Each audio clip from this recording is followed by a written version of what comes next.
Hozir mana fermer xo'jaligimizga o'rnatib bergan avtopilot bo'yicha traktor haydovchisi Sayfulla akadan hammadan tushayotgan savollarni so'rab olamiz.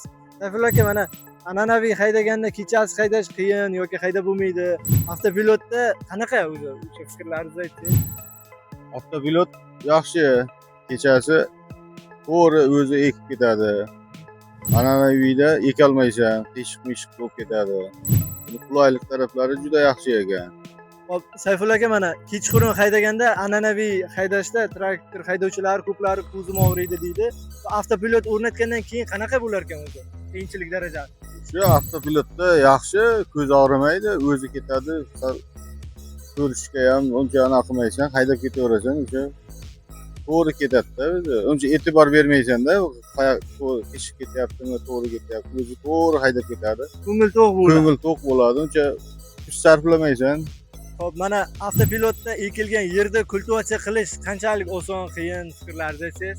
Avtopilotda ekilgan joyni kultivatsiyasi juda yaxshi bo'ladi ekan. To'g'ri, boyag'i qiyinlar qiyshiq bo'lsa, kultivatsiyada ham qiynalasan. Ham ko'chat ketib qoladi. Bunda to'g'ri hamma ko'chat ketmaydi. Naranliklar ham hammasi kultivatsiya zo'r bo'lar ekan. Shuni tavsiya qilib qolaman hamma fermerlarga.